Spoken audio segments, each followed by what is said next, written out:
अयोध्या में रामलला के प्राण प्रतिष्ठा से पहले ही काशी राममय हो गई है। वाराणसी के 80वें मुमुक्षु भवन से शोभा यात्रा का आयोजन हुआ।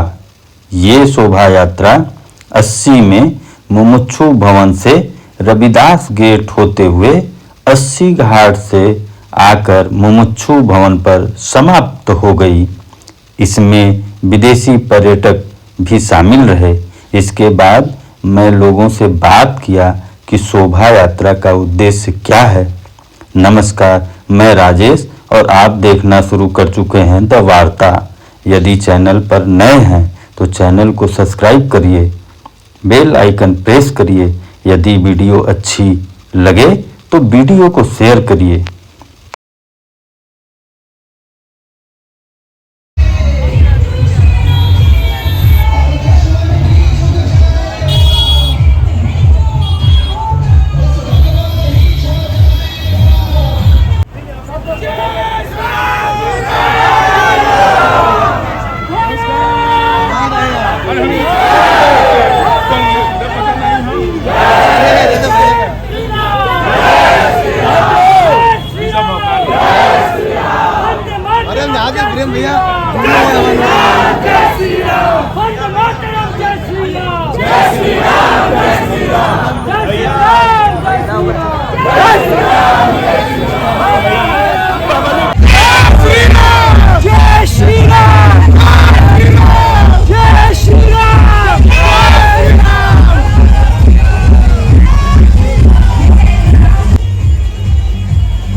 अभी आपने देखा जो एक भव्य शोभा यात्रा निकली थी, उसके बारे में हम अभी जानेंगे कि क्या उसका उद्देश्य था, उसका क्या कार्यक्रम था, वो क्या कार्यक्रम कर रहा है। अभी जो 22 जनवरी को श्री अयोध्या जी में श्री राम भगवान के मंदिर की जो प्राण प्रतिष्ठा होने वाली है, उसी के उपलक्ष्य में ये शोभा यात्रा निकली थी। आज यहाँ 80 पे ये मुमुक्षु भवन में है और उस शोभा यात्रा को निकालने के कुछ जिम्मेदार लोग हैं। हम उनसे जानेंगे कि आखिर इस शोभा यात्रा का क्या उद्देश्य था, इसका क्या कार्यक्रम था और ये क्या कार्यक्रम आप लोग कर रहे हैं।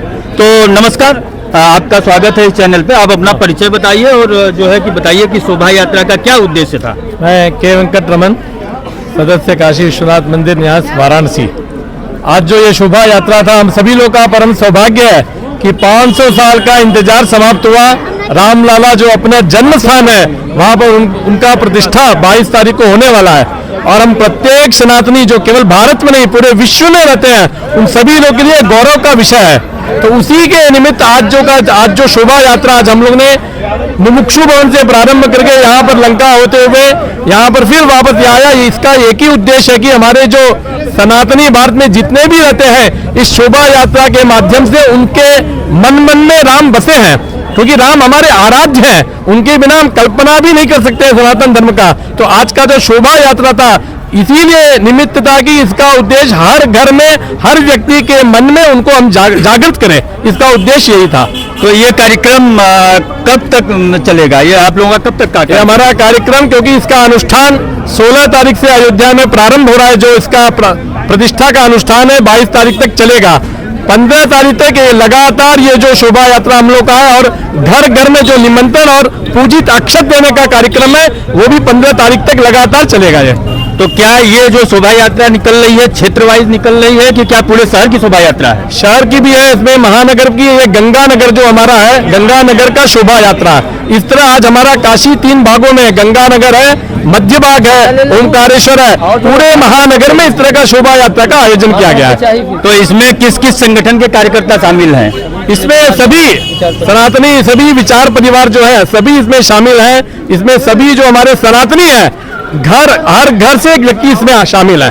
तो इस शोभा यात्रा के माध्यम से हम देख रहे थे कि आप कुछ अक्षत और चित्र भी बांट रहे थे, क्या है, क्या अभी दिखा सकते हैं क्या हमको? जो अयोध्या में पूजित अक्षत हुआ, जिसका पूजन हुआ, और जो निमंत्रण पत्र है, जो घर घर में हम लोग जाके निमंत्रण और पूजित अक्षत दे रहे हैं, ये उसी को हाथ में लेके चल रहे हैं। और शहर के मध्य में जितने भी लोग आ रहे जा रहे हैं, उनको भी ये निमंत्रण दिया जा रहा है, ताकि उनको भी मालूम चले इस तरह का आयोजन हो रहा है। बहुत बहुत धन्यवाद हमसे बात करने के लिए। आप हमारे साथ कुछ महिलाएं भी हैं जो इस शोभा यात्रा में शामिल रही, तो हम उनसे जानना चाहते हैं कि आखिर जो राम का मंदिर बन रहा है, भव्य मंदिर का निर्माण हो रहा है, उसकी प्राण प्रतिष्ठा है, पूरे देश में एक आयोजन का माहौल है, तो आपको कैसा लग रहा है जो राम? बहुत अच्छा लग रहा है, इतने धूमधाम से सभी एक हर जनमानस में इतनी खुशी के लहर है कि जो है आज इतने दिनों बाद सबका सत्कार रहा, लेकिन माननीय मोदी जी का इस तरह से करामात हुआ कि आज सबके सामने भगवान राम अपने आश्रम में, अपने गृह घर में आ रहे हैं। इसको लेकर के सभी हमारी बहनें आज शोभा यात्रा इसी तरह से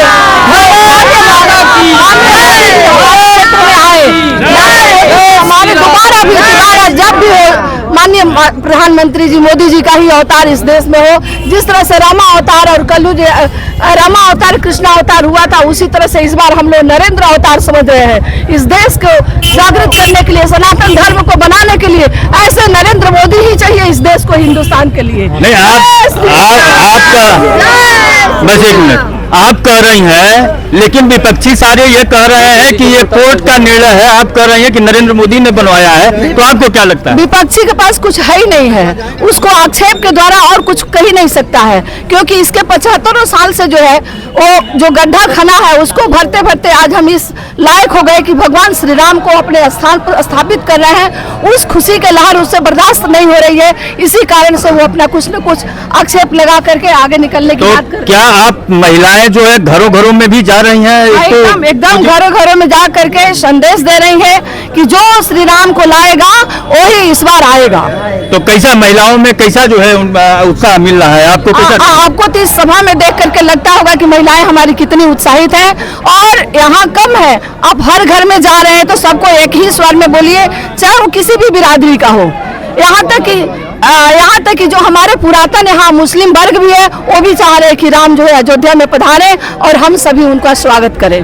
ठीक है, बहुत बहुत धन्यवाद बात करने के लिए। अभी हमारे साथ इस यात्रा के आयोजन के साथी हैं, आयोजन में ये भी सहभागी हैं, श्री अभय जी हैं। हम इनसे जानना चाहेंगे कि हाँ, यात्रा जो है कि यात्रा का उद्देश्य क्या है, ये यात्रा कहाँ कहाँ तक जो है कि घूमी है, और आप लोग इसकी यात्रा के बाद क्या कार्यक्रम करने वाले हैं?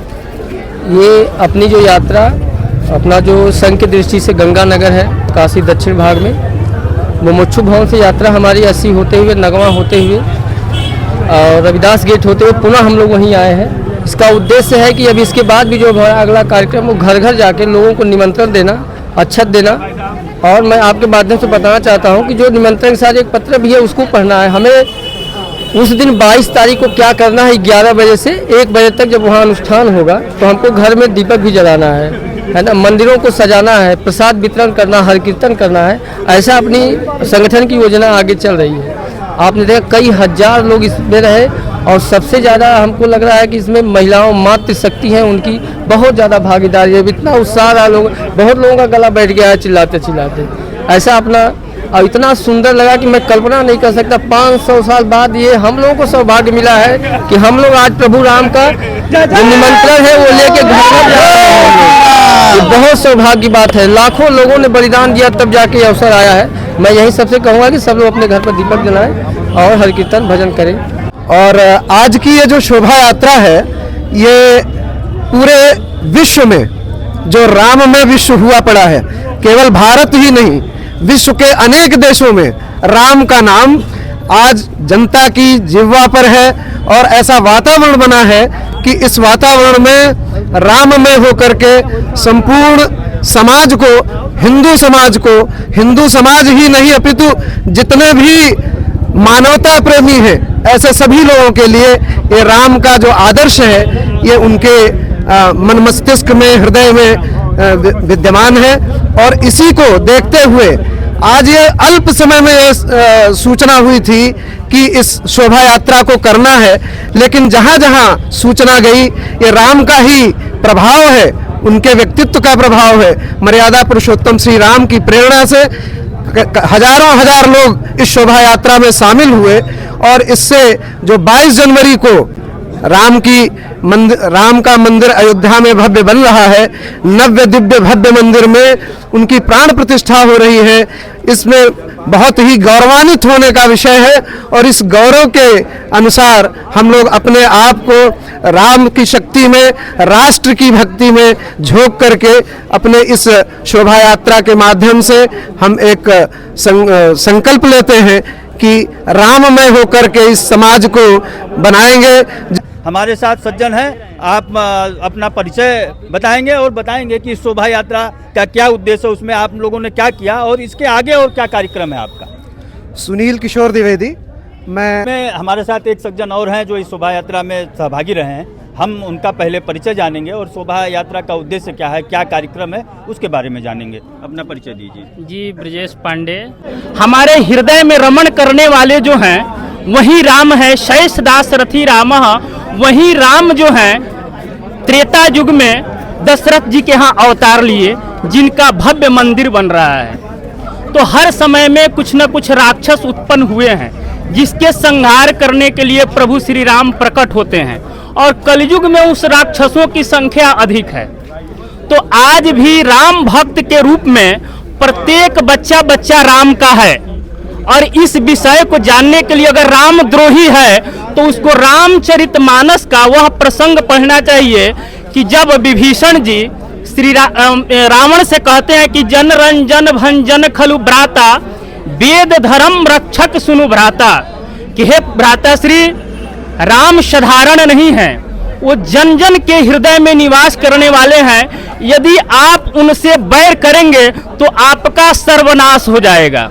तो इसी तरह मैं जो भी रामद्रोही हैं, मैं उनसे यही कहूँगा कि यदि आपके हृदय में राम के प्रति यदि थोड़ा भी द्रोह उत्पन्न हो रहा है तो निश्चित समझिए कि आपका विनाश होने वाला है। कल मैं डिबेट में सुन रहा था कि कुछ मुस्लिम स्कॉलर भी बोल रहे थे कि शंकराचार्यों ने बहिष्कार किया है। पूज्य हैं हमारे, मैं शंकराचार्यों के विषय में कुछ नहीं कह सकता, जैसे सूर्य को दीपक दिखाने के बराबर है, परंतु वही सूर्य जब अस्त हो जाता है तो एक शाम में घी का दीपक जलाने से उसी से बहुत सी कहानियां लिख दी जाती है। पूज्य श्री शंकराचार्यों के चरण में मैं वंदन करते हुए कहता हूं कि आप लोग जो यह राम मंदिर के मुहूर्त के विषय में जो भी कह रहे हैं, तो काशी के ही विद्वान द्रविड़ जी ने मुहूर्त निकाला है, जो एकदम सर्वार्थ सिद्धि योग में, मैं भी कुछ ज्योतिष का थोड़ा बहुत जन विद्वान तो नहीं कह सकते हैं, काशी विद्वानों की नगरी है, विद्वान कहेंगे तो अपनी अच्छा नहीं होगा, परंतु सर्वार्थ सिद्धि योग में मृगशिरा नक्षत्र में और चंद्रवार को जो यह मुहूर्त है, यह अति ही उत्तम मुहूर्त है।